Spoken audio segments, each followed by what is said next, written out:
Bismillahirrahmanirrahim. Au nom d'Allah, le tout miséricordieux, le très miséricordieux. Assalamu alaikum wa rahmatullahi wa barakatuh. Que la paix, la miséricorde et les bénédictions d'Allah soient sur vous tous. Al-Fatiha, la première sourate du Coran, est souvent appelée la clé du livre, en raison de son rôle central et fondamental dans la prière musulmane. En tant que pilier indispensable de chaque salat, elle est récitée à chaque unité de prière, établissant un lien direct entre le croyant et Allah. Cette sourate, composée de 7 versets, renferme des significations profondes qui vont bien au-delà de sa récitation quotidienne. Elle incarne l'essence même de la foi musulmane, rappelant le croyant de l'unicité d'Allah, de sa miséricorde infinie et de sa souveraineté sur l'univers. Al-Fatiha n'est pas seulement une prière formelle, elle est une invitation à un dialogue spirituel constant. Chaque mot résonne dans l'âme du musulman, le conduisant à une quête de guidance divine et de purification du cœur. Elle reflète la dépendance totale de l'homme envers son Créateur, une reconnaissance de la réalité ultime du jugement divin, tout en exprimant une gratitude infinie pour la miséricorde d'Allah. Cette sourate symbolise donc l'essence même de la relation entre l'homme et Allah, un lien intime et sacré qui nourrit la spiritualité tout au long de la vie du croyant. Avant de commencer cette vidéo, n'oubliez pas de liker cette vidéo, car cela nous donne beaucoup de force pour continuer à partager du contenu bénéfique. Et je vous invite à vous abonner à notre chaîne et d'activer la cloche de notification pour rester informé de nos prochaines publications sur la foi islamique. Partagez-la avec vos proches et laissez un commentaire pour me dire ce que vous en pensez. Merci et bonne vidéo. Contexte, historique et révélation d'Al-Fatiha. Al-Fatiha, la première sourate du Coran, a été révélée à la Mecque durant les premières années de la mission prophétique de Muhammad, paix et salut sur lui. À une époque où la société mécoise était plongée dans l'ignorance spirituelle et la division, Allah a révélé cette sourate comme un moyen d'établir un lien direct et profond entre l'humanité et lui. Al-Fatiha, en tant que prière fondamentale, est devenue la clé de la foi islamique, une prière qui résume l'essence de la relation du croyant avec son Créateur. La révélation de cette sourate est intervenue à un moment où les musulmans étaient confrontés à des défis spirituels et sociaux importants. La Mecque était une société polythéiste, et les musulmans faisaient face à des persécutions et à des difficultés.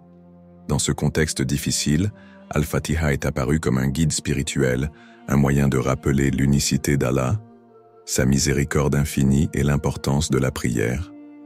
Elle a été révélée pour enseigner à l'humanité la manière de se tourner vers Allah dans chaque aspect de la vie en lui demandant guidance et protection.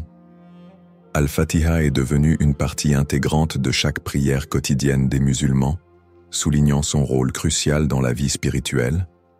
Cette sourate incarne un dialogue direct avec Allah, rappelant aux croyants que la prière est un moment sacré de connexion et de réflexion profonde.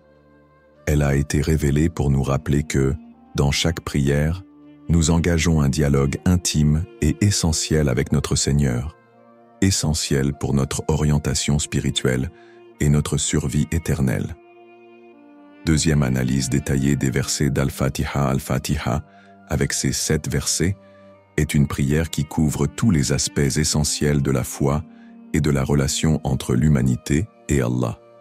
Chaque verset a une profondeur spirituelle unique et constitue un pilier fondamental de la prière. Voici une analyse détaillée de chaque verset. 1. Bismillahirrahmanirrahim. Au nom d'Allah, le tout miséricordieux, le très miséricordieux. Ce verset ouvre la sourate et la prière par la mention des noms divins d'Allah. Le terme Bismillah nous invite à commencer chaque action en invoquant le nom d'Allah, ce qui rappelle aux croyants que chaque acte de la vie doit être accompli en toute conscience de sa présence et de sa volonté. Le qualificatif Ir-Rahman, Ir-Rahim souligne la miséricorde infinie d'Allah. Le Rahman désigne une miséricorde universelle, qui s'étend à tous les êtres, musulmans ou non, tandis que Rahim fait référence à une miséricorde particulière, réservée à ceux qui croient en lui. Ce verset nous rappelle que tout ce que nous faisons doit être en gratitude et soumission à la miséricorde d'Allah. Deuxième, Alhamdulillahi Rabbil Alamin, louange à Allah, Seigneur des mondes. Ce verset exprime la reconnaissance absolue envers Allah pour sa grandeur et sa souveraineté sur l'ensemble de la création. Alhamdu signifie la louange et la reconnaissance, et l'ilahi indique que cette louange appartient uniquement à Allah. Le terme Rabbil Alamin évoque le Seigneur qui gouverne non seulement l'humanité, mais aussi l'ensemble des mondes visibles et invisibles, tous les royaumes de l'univers.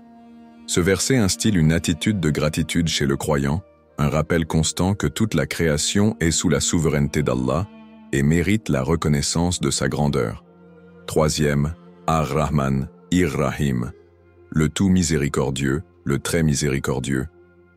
Bien que ce verset semble répéter des termes déjà évoqués dans le premier verset, son inclusion séparée ici renforce l'importance de la miséricorde d'Allah dans la relation avec les croyants. Cette répétition met en évidence la centralité de la miséricorde dans la nature divine. Allah, par sa miséricorde infinie, guide et pardonne, offrant aux croyants une lumière de réconfort et de chaleur divine. Chaque musulman, en se tournant vers Allah dans ses prières, sait que la miséricorde divine est infinie et qu'il peut toujours revenir à Allah, peu importe ses erreurs. Quatrième, Maliki, Yaum id-Din, souverain du jour du jugement. Ce verset rappelle à chaque croyant la réalité du jour du jugement, un moment où toute l'humanité sera jugée selon ses actions. Maliki signifie souverain, soulignant la domination absolue d'Allah sur l'ensemble de l'univers, y compris sur le jour où tous les êtres humains rendront des comptes pour leurs actions. Cette souveraineté divine sert de rappel sur l'importance de vivre avec la conscience de ce jour ultime, motivant le croyant à mener une vie juste et pieuse. 5. Iyyaka na'budu wa iyyaka nasta'in, c'est toi seul que nous adorons, et c'est toi seul dont nous implorons l'aide. Ce verset marque un tournant dans le dialogue spirituel. Il transforme la prière en un acte profondément personnel et intime. Iyyaka na'budu signifie que le croyant reconnaît qu'Allah est l'unique objet d'adoration. En affirmant Iyyaka nasta'in, le musulman proclame que c'est Allah seul qui peut accorder l'aide dans les moments de besoin. Ce verset constitue un appel sincère à la guidance divine, car il reconnaît l'incapacité humaine de réussir sans le soutien d'Allah. Il représente un engagement à servir Allah uniquement, tout en sollicitant sa bienveillance pour mener une vie pieuse. Sixième, Ihdina as-sirat al-mustaqim, guide-nous vers le droit chemin. Dans ce verset, le croyant demande à Allah de le guider vers le chemin droit, le sirat al-mustaqim. Ce chemin est celui de la vérité, de la justice et de la droiture, celui qui mène à la satisfaction d'Allah et à la réussite dans cette vie et dans l'au-delà. La demande ici est profonde, car elle ne concerne pas seulement une direction physique, mais aussi une orientation spirituelle et morale. Ce verset incite à une quête constante de la vérité et de la sagesse divine, un chemin que le croyant cherche à suivre chaque jour dans toutes ses actions. 7. Sirata al-Adina, Anamta alayhim ghayri al-maghdubi alayhim waladallin, le chemin de ceux que tu as comblés de bienfaits, non de ceux qui ont encouru ta colère, ni des égarés.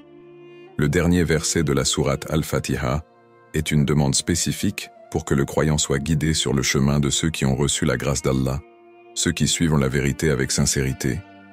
Il distingue clairement ceux qui ont été favorisés par Allah, comme les prophètes et les vertueux, de ceux qui se sont égarés ou qui ont dévié du droit chemin. Cela inclut ceux qui ont désobéi à Allah ou qui ont délibérément ignoré ses commandements. Ce verset sert à rappeler aux croyants la nécessité de se détacher des influences néfastes et de chercher à imiter ceux qui ont été bénis par la faveur divine. Conclusion de l'analyse.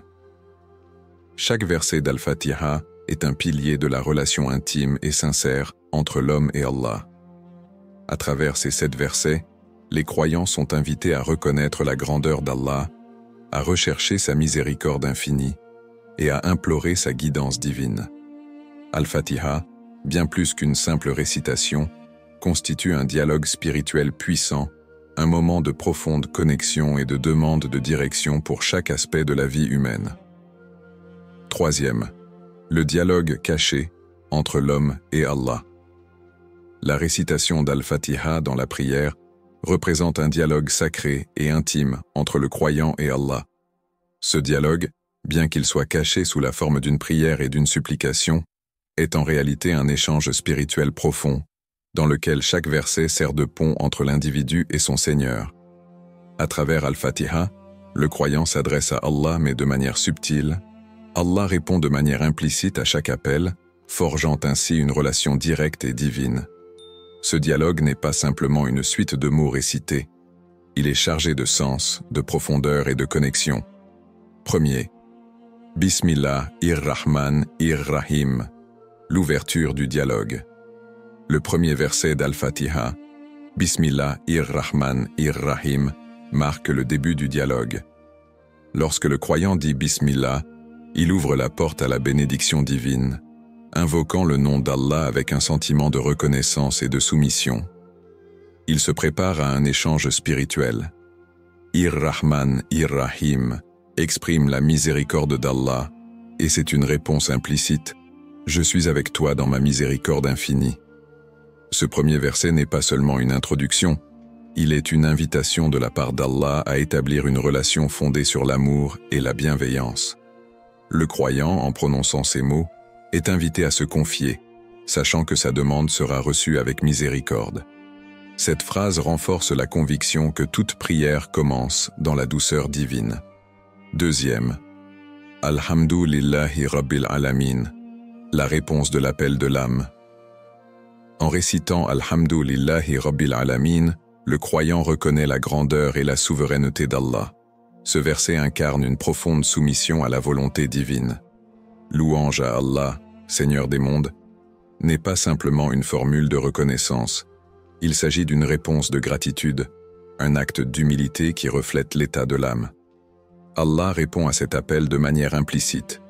Je suis le Seigneur de l'univers, mais ma proximité avec toi est encore plus grande.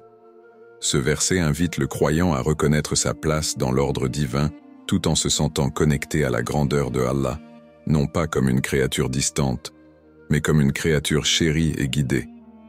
Le dialogue ici se tisse dans cette reconnaissance mutuelle, où chaque mot prononcé crée un lien plus intime. Troisième, Ar-Rahman Ir-Rahim, la miséricorde divine au centre de la relation. Les deux mots Ar-Rahman, Ir-Rahim viennent une deuxième fois, renforçant l'idée que la miséricorde divine est le fondement du dialogue entre l'homme et Allah. L'âme du croyant, en se tournant vers Allah, se sent enveloppée de sa miséricorde.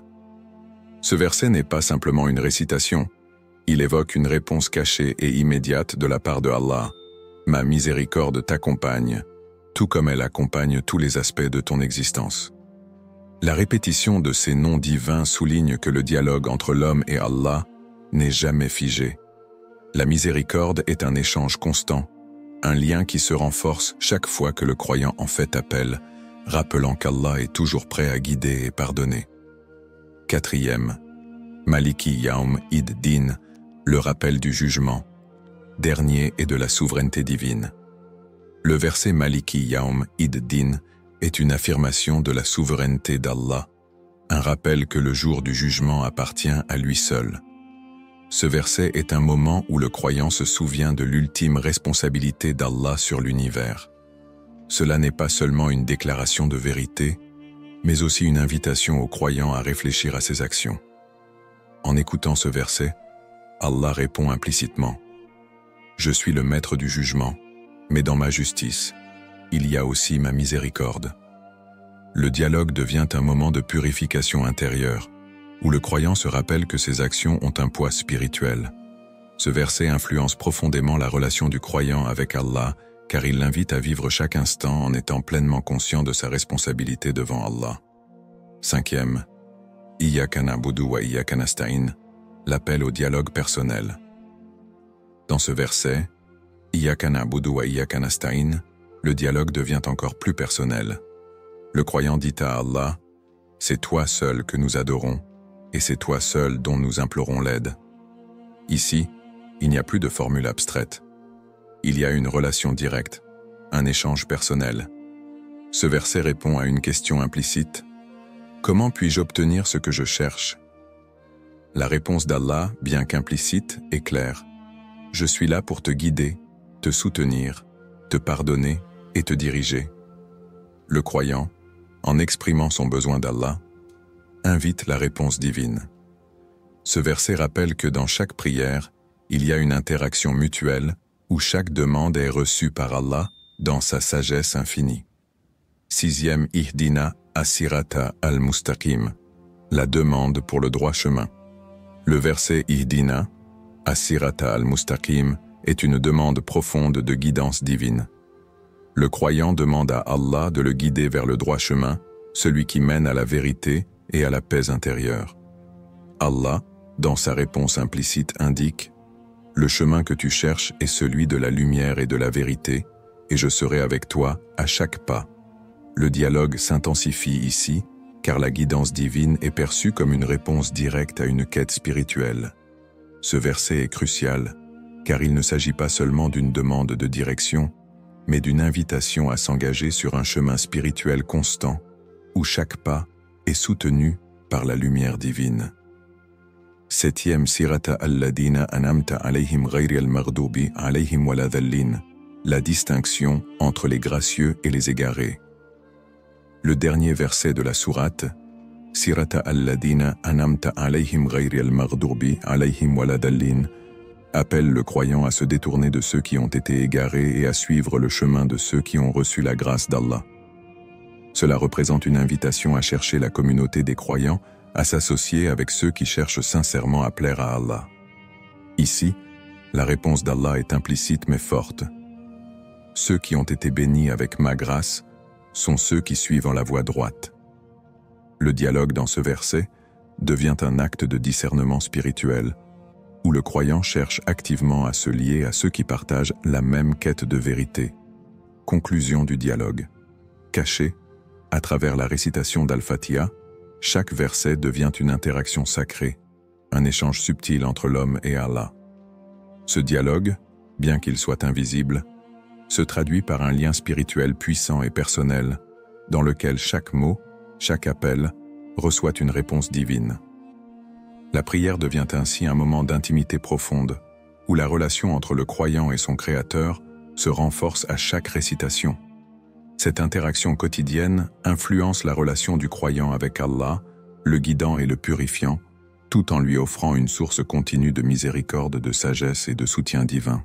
4e Al-Fatiha comme moyen de méditation et de réflexion. Al-Fatiha, la première sourate du Coran, est bien plus qu'une simple prière que l'on récite. Elle est un outil puissant de méditation et de purification du cœur, un moyen d'établir une connexion spirituelle profonde avec Allah. Chaque verset est une invitation à réfléchir sur des concepts universels et à méditer sur la présence divine dans notre vie quotidienne.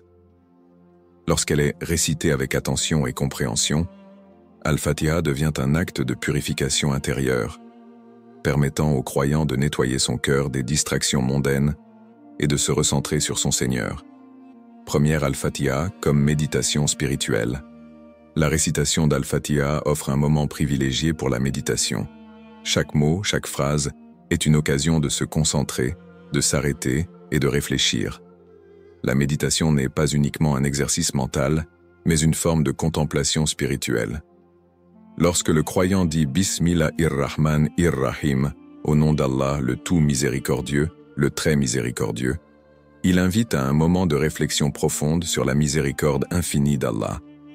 Ce simple acte d'invocation est un appel à s'arrêter et à réfléchir sur l'étendue de la miséricorde divine, en se rappelant que chaque aspect de notre vie est couvert par cette bienveillance. En méditant sur ces noms d'Allah, le croyant se détache des préoccupations matérielles et se concentre sur la grande grâce d'Allah qui englobe l'ensemble de la création. C'est un moment de gratitude, un moyen de purifier le cœur et de réorienter l'esprit vers ce qui est essentiel, Allah et sa miséricorde. Cette réflexion permet au croyant de se sentir apaisé et sécurisé, sachant qu'il est sous la protection d'un Dieu miséricordieux. 2. La signification profonde de chaque verset. Chaque verset d'Al-Fatiha offre une opportunité de méditation spécifique, où le croyant peut s'interroger sur des vérités profondes qui vont au-delà de la simple récitation. Bismillahir-Rahman-ir-Rahim. Lorsque le croyant commence sa prière avec ce verset, il se rappelle que toute action, toute pensée, doit être accomplie au nom d'Allah. C'est une invitation à réfléchir sur la manière dont chaque aspect de la vie doit être lié à la foi et à la gratitude envers Allah. Par exemple, avant de commencer une tâche dans la journée, un croyant pourrait réciter cette phrase pour rappeler que tout acte, aussi trivial soit-il, doit être fait en se souvenant d'Allah. Alhamdulillahi Rabbil Alamin, louer Allah, Seigneur des mondes, pousse le croyant à une réflexion sur la grandeur d'Allah, sur sa souveraineté et sur l'importance de reconnaître cette domination dans tous les aspects de la vie. Ce verset peut inciter à se rappeler chaque jour les bénédictions reçues, qu'elles soient petites ou grandes. Une réflexion sur ce verset peut se traduire par une gratitude constante envers Allah, même dans les moments difficiles. Ar-Rahman, Ir-Rahim. La double mention de la miséricorde divine invite à une introspection sur la manière dont Allah étend sa miséricorde à tout moment. Chaque situation, même les épreuves, devient un moyen de ressentir cette miséricorde et de s'y ancrer. Lorsqu'un croyant rencontre une difficulté, il peut réfléchir à ce verset et se rappeler que la miséricorde d'Allah est plus grande que ses épreuves et que chaque difficulté fait partie d'un plan divin empreint de sagesse. Maliki Yaum id-Din. En méditant sur ce verset, le croyant se rappelle que le jour du jugement est inévitable et que toutes ses actions auront des conséquences. Ce verset invite à une auto-évaluation constante. Il pousse à réfléchir sur la manière dont chaque action quotidienne se relie à l'idée d'un jugement ultime. Cela peut amener un croyant à réévaluer ses priorités et à s'efforcer de mener une vie plus alignée avec les enseignements d'Allah. Iyyaka na'budu wa iyyaka nasta'in. Ce verset établit un dialogue personnel avec Allah. Il nous invite à méditer sur notre dépendance absolue envers Allah. Cela peut être particulièrement utile dans les moments de doute ou de frustration. Lorsqu'un croyant se trouve face à un défi, il peut se rappeler que seul Allah peut lui accorder la force nécessaire pour faire face à l'épreuve. Cette compréhension profonde transforme l'acte de prière en un moment de dialogue sincère, où l'individu cherche à renforcer sa foi et son engagement spirituel. Ihdina as-sirata al-mustaqim. En demandant la guidance vers le chemin droit, le croyant engage une méditation sur ses choix et ses décisions de vie. Ce verset est une invitation à rechercher continuellement le chemin de la vérité et de la sagesse et à aligner ses actions avec les enseignements d'Allah. Dans le quotidien, il invite le croyant à prendre le temps de se poser des questions sur les directions de sa vie. Suis-je sur le droit chemin? Ce verset devient une forme de réajustement spirituel, une manière de se recentrer sur l'objectif divin. Sirata alladina an'amta alayhim ghayril maghdubi alayhim waladallin. La prière pour être guidé sur le chemin de ceux qui ont reçu la faveur divine invite le croyant à réfléchir sur sa propre quête de la vérité et de la guidance. Ce verset incite à s'entourer de personnes pieuses et bienveillantes, à chercher les bonnes compagnies et à apprendre des exemples de ceux qui ont vécu selon la volonté divine. Troisième, application spirituelle dans la vie quotidienne. Al-Fatiha peut être intégré dans la vie quotidienne non seulement lors de la prière, mais également dans les moments de réflexion personnelle. Par exemple, lorsqu'un croyant se réveille, il peut commencer sa journée en récitant Bismillahir-Rahman-ir-Rahim, se rappelant qu'il commence sa journée sous la bénédiction divine. De même, lors de moments de décision, il peut méditer sur le verset Ihdina as-sirata al-mustaqim pour demander à Allah de le guider vers le choix le plus juste. Chaque verset d'Al-Fatiha devient une ancre spirituelle qui guide le croyant tout au long de la journée. Que ce soit dans les moments de gratitude ou d'incertitude, chaque verset permet une réflexion profonde et une purification continue du cœur. Quatrième, l'importance de ressentir chaque mot. Pour qu'Al-Fatiha soit un moyen efficace de méditation, il est essentiel de ressentir chaque mot lors de la récitation. Ce n'est pas simplement un acte mécanique de réciter les versets, c'est une expérience spirituelle profonde où le croyant doit se concentrer sur la signification de chaque mot. Cela permet de transformer la prière en un moment de connexion intime avec Allah. Ainsi, Al-Fatiha devient non seulement une prière d'adoration, mais aussi un acte de purification du cœur, un moyen de méditation et une réflexion constante sur la présence divine dans la vie du croyant. En prenant le temps de réfléchir à chaque verset, le croyant se rapproche d'Allah et renforce sa foi au quotidien. Le pouvoir spirituel d'Al-Fatiha dans les moments de doute et de souffrance. Al-Fatiha n'est pas seulement une prière que l'on récite de manière routinière, mais un remède spirituel puissant, capable de consoler, fortifier et apaiser le cœur dans les moments de doute et de souffrance. Chaque verset de cette sourate profonde est une source de lumière dans les périodes de ténèbres, une source de réconfort qui rappelle aux croyants la miséricorde infinie d'Allah et la certitude que, même dans les épreuves, il ne l'abandonne jamais. Première, Al-Fatiha comme source de consolation. Dans les moments de crise, qu'il s'agisse de la perte d'un être cher, d'une maladie grave ou d'une période de doute spirituel, Al-Fatiha devient un ancrage, une prière qui rappelle aux croyants que chaque situation difficile fait partie d'un plan divin plus grand. La récitation d'Al-Fatiha, avec sa demande implicite de guidance et de miséricorde divine, aide le croyant à se remettre en perspective et à retrouver sa paix intérieure. Une histoire poignante d'un croyant ayant trouvé réconfort dans Al-Fatiha nous vient d'une femme qui, après la perte tragique de son mari, a trouvé la paix en récitant cette sourate pendant ses moments de solitude et de deuil. À chaque Bismillahir-Rahman-ir-Rahim, elle se souvenait de la miséricorde infinie d'Allah, et à chaque Iyyaka na'budu wa Iyyaka nasta'in, elle sentait son cœur se renforcer, se rappeler que seul Allah pouvait lui accorder la force nécessaire pour surmonter cette épreuve. Pour elle, chaque prière d'Al-Fatiha était une rencontre intime avec Allah, une manière de déposer son fardeau entre ses mains. 2. La récitation d'Al-Fatiha dans la souffrance physique. De même, ceux qui traversent des souffrances physiques peuvent trouver un apaisement spirituel dans la récitation d'Al-Fatiha. Un exemple remarquable est celui d'un homme souffrant d'une maladie incurable qui, chaque jour, récite Al-Fatiha dans ses moments de douleur.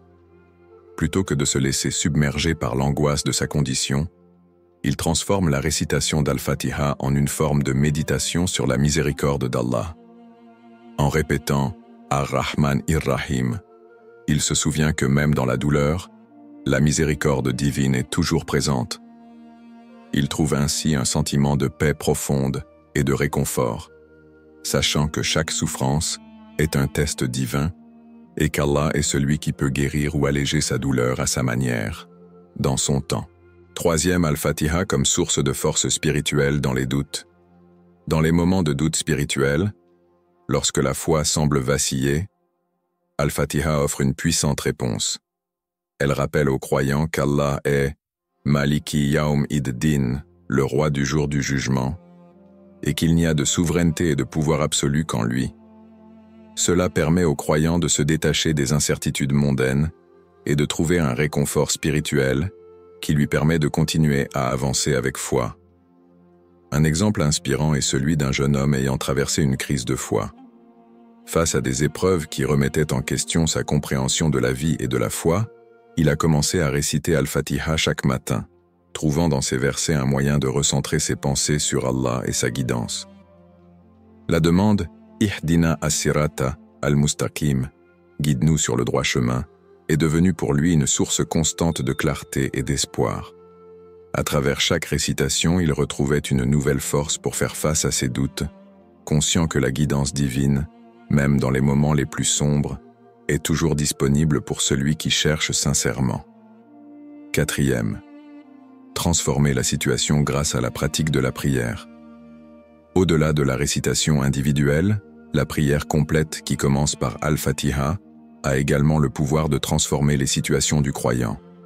Lors de chaque prière, Al-Fatiha agit comme une purification du cœur, une remise en ordre spirituel qui prépare le croyant à affronter les défis de la vie avec un esprit apaisé et un cœur ferme dans la foi. Elle permet de prendre un recul nécessaire face aux difficultés de la vie offrant un sentiment de connexion profonde avec Allah et rappelle à l'individu que la souffrance, tout comme le bonheur, fait partie de l'épreuve divine. Un dernier exemple est celui d'une mère ayant traversé des années de difficultés financières. Chaque fois qu'elle était accablée par les soucis de la vie, elle se rendait à la mosquée et récitait Al-Fatiha. La prière lui apportait un sens renouvelé de paix et de foi. Ce rituel quotidien de se tourner vers Allah dans ces moments de crise lui offrait une force intérieure que rien d'autre ne pouvait lui fournir. En ressentant le sens profond de chaque verset, elle apprenait à voir ces épreuves non pas comme une malédiction, mais comme un chemin de purification, renforçant sa relation avec Allah et lui donnant la patience nécessaire pour persévérer. Conclusion. Al-Fatiha, dans ces moments de crise, est plus qu'une simple récitation. Elle est un véritable remède spirituel, une source de réconfort et de force. Chaque verset, chaque mot est une invitation à se reconnecter avec la miséricorde d'Allah, à se rappeler que la souffrance est temporaire et qu'Allah, dans sa sagesse infinie, est toujours présent pour guider, apaiser et fortifier. Dans les moments de doute et de souffrance, Al-Fatiha nous enseigne que la foi, la patience et la confiance en Allah sont les véritables clés pour transformer nos difficultés en source de purification et de proximité avec lui. 6. L'impact d'Al-Fatiha sur l'âme et le corps. La récitation régulière d'Al-Fatiha exerce un effet profond sur l'âme et le corps, transformant la manière dont un croyant perçoit et vit les défis spirituels et émotionnels de la vie. Chaque verset de cette sourate porte en lui une puissance de guérison et une capacité à apporter une paix intérieure durable. Premier, effet psychologique et spirituel de la récitation. La récitation d'Al-Fatiha a un effet immédiat sur l'âme du croyant en l'ancrant dans un dialogue constant avec Allah. L'acte de répéter les mots « Bismillahir-Rahmanir-Rahim » invite le croyant à prendre conscience de la miséricorde divine infinie, ce qui atténue les peurs et les angoisses de l'existence. Le simple fait de se concentrer sur ces paroles crée une forme de méditation, apaisant les pensées tumultueuses et permettant à l'esprit de se recentrer sur l'essentiel, la relation avec Allah. Cela provoque une diminution de l'anxiété et du stress, favorisant un bien-être mental profond. Deuxième guérison spirituelle et physique. D'un point de vue spirituel, Al-Fatiha est une prière de purification. Elle offre aux croyants une opportunité de se libérer des poids émotionnels et spirituels, renforçant ainsi sa connexion avec le divin. Dans la tradition islamique, il est dit que la prière, en particulier celle qui commence par Al-Fatiha, sert à purifier l'âme de ses péchés et de ses mauvaises pensées. Plusieurs récits dans les hadiths relatent que le prophète Muhammad, paix et bénédiction sur lui, utilisait souvent des prières pour la guérison, en particulier dans des moments de maladie. Il est ainsi rapporté que la récitation d'Al-Fatiha pouvait soulager des souffrances physiques, car elle est une forme de supplication divine sollicitant la guérison, qu'elle soit spirituelle ou corporelle. Des exemples contemporains existent également, où des croyants ont trouvé un soulagement physique après avoir récité cette sourate avec sincérité et foi. Il est dit que la répétition de ces versets, lorsqu'ils sont compris et ressentis profondément, peut favoriser un état de bien-être, stimulant des réponses guérissantes tant sur le plan émotionnel que physique. Troisième tranquillité, intérieure et guérison émotionnelle. Al-Fatiha est également un remède émotionnel puissant. Le verset « Iyyaka na'budu wa iyyaka nasta'in » « C'est toi seul que nous adorons, et c'est toi seul dont nous implorons secours » rappelle aux croyants qu'il n'est pas seul dans ses épreuves. Cette reconnaissance crée un sentiment de sécurité et de confiance en Allah, et la répétition de cette supplication apaise les émotions perturbées par la colère, la tristesse ou l'incertitude. En effet, chaque fois que le croyant récite Al-Fatiha, il fait une pause dans sa vie pour s'immerger dans la miséricorde divine et la sagesse d'Allah. Ce moment de calme intérieur et de foi renforce la résilience émotionnelle et spirituelle, et de nombreux croyants rapportent une sensation de légèreté et de clarté mentale après avoir prié, comme si un poids avait été enlevé de leur cœur. Cela leur permet de mieux faire face aux défis de la vie, tout en cultivant une profonde sérénité. Conclusion. Al-Fatiha n'est pas seulement un texte spirituel, mais un véritable outil de guérison, capable de rétablir l'équilibre psychologique, émotionnel et même physique du croyant. En rétablissant une connexion intime avec Allah à travers ces versets, le croyant trouve un refuge, une paix intérieure qui transcende les difficultés et les souffrances de l'existence. La récitation régulière d'Al-Fatiha devient ainsi un moyen puissant d'apaiser l'âme, d'inviter la miséricorde divine et de restaurer la tranquillité de l'esprit et du cœur. Conclusion. La signification profonde d'Al-Fatiha dans la vie du musulman. En conclusion, Al-Fatiha ne se limite pas à une simple récitation, elle représente un dialogue profond et spirituel entre l'homme et Allah. À travers ces versets, cette sourate établit une connexion intime, nous guidant vers la miséricorde divine, la reconnaissance de la grandeur d'Allah et la demande de guidance pour le droit chemin. Chaque mot d'Al-Fatiha est un rappel puissant de notre dépendance à Allah et de notre quête pour son soutien constant dans chaque aspect de notre vie. Nous avons exploré comment cette sourate est bien plus qu'un élément de la prière quotidienne. Elle est une clé spirituelle pour comprendre la relation entre l'humanité et Allah, un moyen de méditation et un outil de guérison. Al-Fatiha est le fondement de notre foi, un dialogue caché qui révèle la miséricorde infinie d'Allah et nous aide à trouver la paix intérieure, même dans les moments de doute et de souffrance. Je vous encourage à intégrer Al-Fatiha dans votre vie quotidienne avec une intention profonde. Prenez le temps de méditer sur ces versets, de ressentir chaque mot comme un message personnel de Allah. Laissez ce dialogue sacré transformer votre cœur, renforcer votre foi et vous rapprocher de votre Créateur. En récitant Al-Fatiha avec pleine conscience, vous ouvrez la porte à un échange spirituel qui peut, à la fois, purifier votre âme et éclairer votre chemin. Que cette sourate continue d'être une source de lumière, de paix et de guidance pour vous, aujourd'hui et toujours.